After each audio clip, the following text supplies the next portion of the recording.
Welcome to our channel Legum Studia, where we talk about law in details. हम conclude करने वाले हमारा ADPO series revision series का पहला वाला act protection of human rights act 1993। लेकिन उसके पहले एक ज़रूरी सूचना, जो लोग भी प्रो नहीं हैं यूट्यूब चलाने में या जिन लोगों को यूट्यूब के बारे में पूरा नॉलेज नहीं है उनको बता देती हूँ, ये आपका धर्म बनता है कि अगर आप कोई वीडियो वॉच कर रहे हैं, आपको वो पसंद है, तो पहले तो आप उसे लाइक करेंगे, सेकंड आप उसे सब्सक्राइब करेंगे और थर्ड आप बेल आइकन क्लिक करेंगे। अगर ऐसा नहीं करते हैं ये एटिकेट्स के खिलाफ है। Okay, so we'll start with our topic. हमने अपने लास्ट वीडियो में वो सारे इंपॉर्टेंट पॉइंट्स देखे थे जिन्हें ऊपर ऊपर से पढ़ना ज़रूरी था बिकॉज वो डायरेक्ट क्वेश्चंस आते हैं।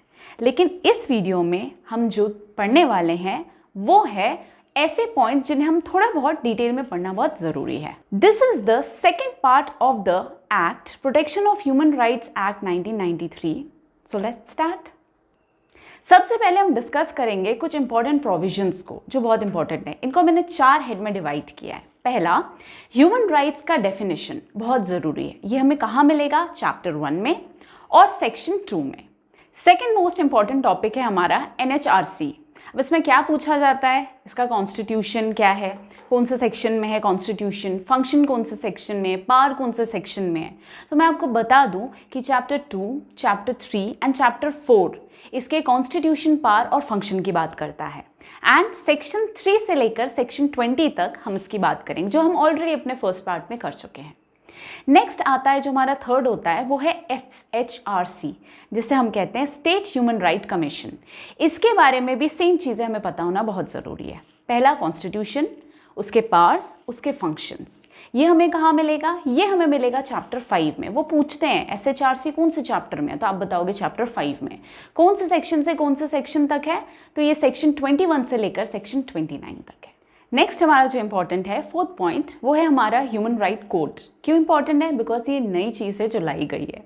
इसके बारे में क्या क्या जानना चाहिए? इसके बारे में एक चीज़ बहुत इंपॉर्टेंट है, ये चैप्टर 6 में गिवन है। एंड दूसरी चीज़ सेक्शन 30 और 31 से रिलेट करता है। इससे ज़्यादा आपको जानने की ज़रूरत नहीं है। अब हम कुछ ऐसे टॉपिक्स पढ़ने वाले हैं जिन्हें हम थोड़े डिटेल में पढ़ेंगे। फॉर एग्जाम्पल सेक्शन 4, इसे थोड़ा डेप्थ में पढ़ना ज़रूरी है। सेक्शन 4 क्या कहता है? Section 4 talks about appointment of NHRC members. ये कहता है कि एक सिलेक्शन कमेटी होगी और ये सिलेक्शन कमेटी ही अपॉइंटमेंट करेगी। क्वेश्चन आता है सिलेक्शन कमेटी में कौन कौन होगा? 4 ऑप्शन दे देंगे। तो मैं आपको बताती हूँ सिलेक्शन कमेटी में कौन कौन होगा। पहला, prime minister, speaker of Lok Sabha, union home minister, deputy member of Rajya Sabha and leaders of opposition party of both houses of parliament. ये सब मिला के कॉन्स्टिट्यूट होंगे आपकी ये कमेटी और ये कमेटी फर्दर अपॉइंटमेंट करेगी। सिमिलरली जब हमने NHRC के बारे में पढ़ा है तो हमें SHRC के बारे में भी पढ़ना पड़ेगा, इंपॉर्टेंट हो जाता है। इसकी भी एक कमेटी बनती है, अपॉइंटमेंट कमेटी, लेकिन इसके कमेटी में ज़्यादा लोग नहीं होते, छोटा है, 3 लोग हैं। पहला chief minister, second speaker and third minister in charge. अब बात करते हैं कौन कौन से ऐसे सेक्शंस हैं जो इम्पॉर्टेंट है जब हम SHRC की बात करते हैं। तो आपको पूरा SHRC अगर मैं सेक्शन वाइज बता दूं तो इसका मैं आपसे एक हेल्प मांगूंगी। आप अगर रजिस्टर लेके बैठे हैं तो इसका छोटा सा डायग्राम बना लीजिए। कुछ नहीं, बीच में लिखा SHRC और आजू बाजू में इसके सेक्शंस लिख लिए। दिस इज़ हाउ मैं अपने नोट्स प्रिपेयर करती हूँ। ओके, सो सेक्शन 21 बात करता है SHRC के एस्टैब्लिशमेंट की, कि इसे एस्टैब्लिश कौन करेगा। तो स्टेट गवर्नमेंट इसे एस्टैब्लिश करेगी, स्टेट गवर्नमेंट के पास पावर ऑफ एस्टैब्लिशिंग है। फिर आता है सेक्शन 21, वही सेक्शन है लेकिन वो और कुछ भी बात करता है। क्या बोलता है? सेक्शन 21 और भी बात करता है कि SHRC का कॉन्स्टिट्यूशन कैसे होगा, इसमें कौन कौन होंगे। चेयरपर्सन होगा, तो कौन कौन होंगे? चेयरपर्सन होगा एक एंड 2 अदर पर्सन्स होंगे। ये SHRC के बारे में बताया।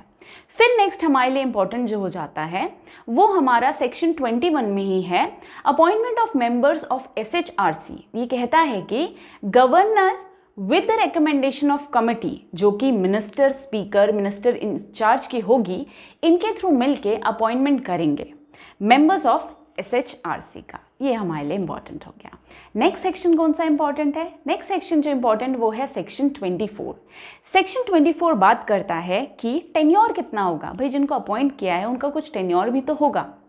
इनका टेन्योर 3 years और age maximum limit of 70 years होगा, विच एवर इज अर्लियर। मतलब आपका जो टेन्योर होगा वो मैक्सिमम 3 years का होगा, या फिर आपकी एज अगर उससे पहले ही आपकी एज 70 अटेन हो जाती है तो फिर 70 में होगा। फर्दर सेक्शन 28 बात करता है कि कोई एनुअल रिपोर्ट या स्पेशल रिपोर्ट सबमिट करेंगे, तो हम ऑलरेडी अपने पार्ट 1 में से डिस्कस कर चुके हैं कौन किसे रिपोर्ट सबमिट करेगा। तो ये कहाँ लिखा है? ये आपका सेक्शन 28 में लिखा है। ये कुछ ऐसी चीज़ें हैं जो सेक्शन वाइज आपसे पूछी जाएंगी। ये हुआ एक important part. Next important part जो आता है वो हमारा the protection of human rights amendment bill 2019 आता है। अमेंडमेंट हमेशा लॉ के लिए बहुत ज़रूरी होता है। क्या कहता है, क्यों कहता है, तो बाद में। नया अमेंडमेंट है, कब आया, कब पास हुआ? सबसे पहले ये लोकसभा में आया होगा। एक क्वेश्चन बहुत कॉमन रहता है, when it was introduced in the Lok Sabha. तो it was introduced in Lok Sabha on July 8, 2019। Lok Sabha में इंट्रोड्यूस हुआ, फिर लोकसभा से पास हुआ। तो पास कब हुआ? जुलाई 19, 2019 को ये लोकसभा से पास हुआ। फिर ये मूव कहाँ किया? ये राज्यसभा में मूव किया। राज्यसभा से ये कब पास हुआ? जुलाई 22, 2019 को। ये बात हमारे लिए बहुत इंपॉर्टेंट है। फिर हम बात करते हैं कुछ ऐसे इंपॉर्टेंट टॉपिक्स की जो ADPO के हिसाब से ज़रूरी है। ये वो टॉपिक्स हैं जो क्वेश्चन फॉर्मेट में लास्ट 10 years में पूछे गए हैं, अलग अलग स्टेट्स में, अलग अलग पेपर्स में। तो इन सबको इकट्ठा करके मैं आपके लिए लाई हूँ। पहला है, an individual can file a petition before human rights committee only if his or her country is a party to the first optional protocol to International Covenant on Civil and Political Rights। आपकी country को किसी एक covenant का, treaty का part होना पड़ता है। तो ये कौन सी ट्रीटी है, इसके बारे में ये फर्स्ट ट्रीटी कहता है। अब जब हमने फर्स्ट ट्रीटी की बात कर दी, हमने फर्स्ट कोवेनेंट की बात कर दी, तो ये भी बहुत ज़रूरी है, फर्स्ट है तो कब आया होगा। तो इट वॉज साइन ऑन 23 मार्च 1976। ऐसे अभी तक मैं आपको नॉलेज दे दूँ, ये भी एज अ क्वेश्चन आ सकता है, कितनी कोवेनेंट साइन हुए? तो सिर्फ 2 कोवेनेंट साइन हुए हैं। Second covenant, similarly second optional protocol to international covenant of civil and political right, ये बोलता है एवोल्यूशन ऑफ डेथ पेनल्टी। ये डेथ पेनल्टी, ये कैपिटल पनिशमेंट से रिलेटेड है। तो ये 2 ही कोवेनेंट्स है, ये 2 ही प्रोटोकॉल्स, ऑप्शनल प्रोटोकॉल्स है जो अभी तक आए हैं। फिर एक क्वेश्चन पूछा गया था, European commission of human rights कब अबॉलिश हुआ? क्या अभी है या अबॉलिश हो चुका है? तो European commission of human rights got abolished and it does not exist in today's world या टुडे। ये कहता है कि यूरोपियन कमीशन अब अबॉलिश हो चुका है। तो आपसे पूछा जाएगा क्या अबॉलिश हो चुका है, तो आप बता देंगे।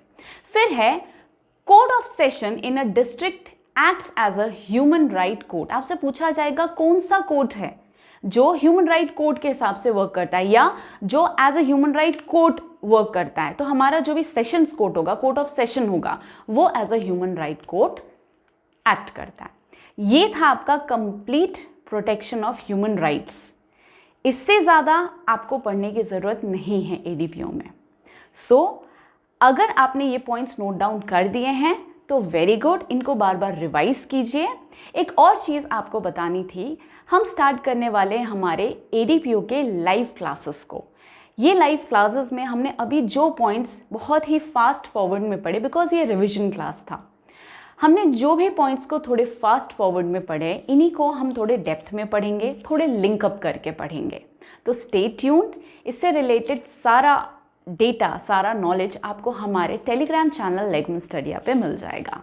सो स्टे ट्यून्ड एंड यूट्यूब के बारे में जो मैंने आपको नॉलेज दिया था, like, subscribe and bell icon, इसको ज़रूर फॉलो कीजिएगा। Etiquettes are always necessary. Thank you.